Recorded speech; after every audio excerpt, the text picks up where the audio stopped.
Ladies and gentlemen, welcome back to the Crypto News Weekly Roundup. Your hosts here, Matt Zahab and Rachel Wolfson. We are back, and Rachel, what a friggin' week. Bananas, probably the craziest weekend in the history of crypto. Absolute mayhem. How is Hawaii? How is it being back on, well, not home soil, because Hawaii is home soil, but how is it being back on the mainland? Yeah, it's okay being back on the mainland. I mean, it's chilly. I miss the Hawaii weather, but yeah, what a crazy week it's been for crypto. Can't wait to talk about the news and yeah, get things started here. Let's jump right into it. As always, we're going to start with some price action. Bitcoin's up 5.5% on the week to 105K. Extremely volatile, hit 109, new all-time high. Also went back down to 100. Just a crazy, crazy week.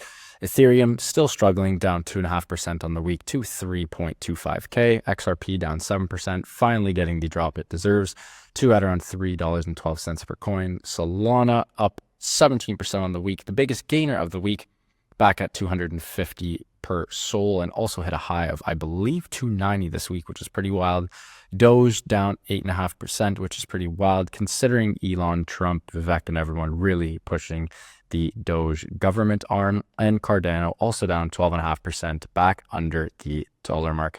But Rachel, the craziest weekend in the history of crypto started off on Friday night. That was last Friday, with Donald Trump during the crypto ball. Yeah, let's talk about it. Unfortunately, I was unable to attend the crypto ball. I was in Hawaii, but some crazy stuff went down and let's get into it, Matt. So on Friday night of last week, January 17th, Trump launched his meme coin, which happened during the crypto ball in Washington. It went insane. It soared to over $15 billion in market cap by Saturday. Crazy stuff. Then on January 19th, Melania launched another meme coin, which went insane and hit billions in market cap in just a few hours. This caused the Trump coin to drop to $9 billion, wiping out $6 billion in value. Crazy stuff. Then on Monday, January 20th, the Trump inauguration took place. Meme coins soared. However, there has some reports by Chainalysis about just like some fraud and interesting things that happened around these meme coins, which I'm going to definitely write about next week, Matt. So I want everyone to stay tuned on that. I love it. The thing I don't get, Rachel, why would you launch Melania Coin when Trump Coin did so well and seemed, at least, I don't want to say super legit, but had some legitimacy to it, sort of opened up a new realm for very high influential people to launch their own meme coins. It was on the Solana blockchain as well, which is great for Sol. Then Melania comes in, grifting 101, greasiness 101, just no bueno, and tank the whole market. But you can't win them all. Moving forward, Donald Trump did come through with his promise, and the Silk Road creator Ross Ulbricht is free as President Donald Trump signs the unconditional pardon. Ross was sentenced to life in prison back in 2015 without the option for parole for his ties to the infamous dark web marketplace Silk Road. This is a massive, massive win for the crypto community, and Trump followed through on his promise. And some fresh breaking news today. It's looking pretty darn good that the United States of America will, in fact, adopt a strategic Bitcoin reserve. Trump's going all in on Bitcoin, and we love to see it. Speaking of regulation, Rachel, the crypto ETF applications have already doubled post the worst of all time, Gary Gensler's resignation. Yeah, let's talk about that news, Matt. So crypto ETF applications have doubled post Gensler's resignation. Doge and Trump ETFs emerge. According to Bloomberg analyst Eric Balkunas, 33 crypto asset ETFs have been submitted to the U.S. SEC after Gensler left. The list of crypto ETFs filed with the regulator includes Bitcoin, Ether, Solana, Litecoin, Doge, and even a Trump exchange-traded fund. Crazy times. Definitely excited to see how this one unfolds. Gotta love it. And Bitcoin, I love when we get on this, Rachel, and we talk about Bitcoin hitting a new all-time high. It certainly did that this week. It crossed the 109,000 mark per coin to hit the new all-time high, and this is right as Trump prepared to take office. The cryptocurrency briefly hit an all-time high of $109,111 on January 20th, the day of his inauguration, according to CoinMarketCap. We absolutely love to see this. And moving forward, another weekly roundup, another sailor buy, and this time it's not in the millions, it is back in the billions. Yeah, this is definitely making the weekly news each week. MicroStrategy acquires 11,000 BTC, equivalent to $1.1 billion. MicroStrategy continues its Bitcoin acquisition strategy with newly $1.1 billion purchase of 11,000 BTC as announced by Michael Saylor. According to Saylor's post on Tuesday, the company's latest Bitcoin acquisition raises its total holdings to 461,000 BTC, valued at $29.3 billion. The average cost per Bitcoin in the company's portfolio stands at $63,610. This is incredible. That is just great news.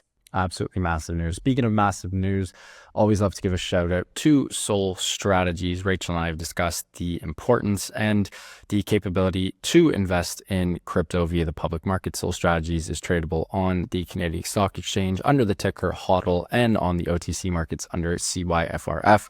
They blasted 27% higher after the launch of their Solana mobile staking app. They acquired the Solana validator Orangefin Ventures at the end of December 2025 and finally launched their first product. Stock went parabolic yet again. It's up over 3,000% calendar to date.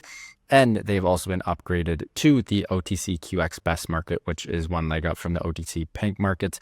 Huge shout out to Tony G, the old owner of cryptonews.com, and Leo Wald, the CEO of Sol Strategies. They're doing great work and booming the Solana ecosystem, which we love to see. Rachel, more regulatory news on home soil. It seems like USA and Canada is dominating the news cycle this week for a very good reason. The U.S. court overturns the Tornado Cash sanctions in a pivotal case for crypto. Yeah, we're just seeing so much good news coming out of the US with crypto. So basically, on January 21st, the court filing revealed that the United States District Court for the Western District of Texas reversed sanctions against the crypto mixture Tornado Cash, which led to a sharp rise in the value of its token, Torn. The ruling formally overturned the U.S. Treasury Department's Office of Foreign Assets Control sanctions against Tornado Cash, which had been imposed in August of 2022 due to allegations of facilitating illicit digital asset laundering by malicious actors, including North Korea. The reversal is seen as a victory for decentralized software proponents, as the court determined that Tornado Cash smart contracts cannot be deemed property under the International Emergency Economic Powers Act. Great news. Can't wait to see more good news coming out of the U.S. now that Trump is president. This is really exciting. 100%. And folks, we hate ending the news cycle on a bit of a shitty one, but this was definitely shitty in the shittiest way possible. Ledger co-founder was finally released after days of captivity in France. David Ballin, the co-founder of the French cryptocurrency hardware wallet manufacturer Ledger, which we all love in the crypto space, was finally released after a harrowing kidnapping incident, according to a statement from the Paris prosecutor's office cited by Bloomberg. He was abducted from his home, of all places, absolutely wild, in central France during the early hours of January 21st, and he was held captive until a police operation on the night of January 22nd finally secured his release. The kidnappers had demanded a ransom in cryptocurrency, and this story is still breaking, and we will definitely receive more about this. Last year in Q4, the CEO of the largest Canadian crypto-based company, WonderFi, he was also kidnapped too. This has got to stop. People have a lot of targets on their back if you're well known and in the public. Not good. And hopefully we can figure this out. But folks, this concludes another episode of the Crypto News Weekly Roundup. We really hope you enjoyed this one. And if you did, please do subscribe. Hammer that like button. It would mean the world to our team and I. And we are off to a roll in 2025.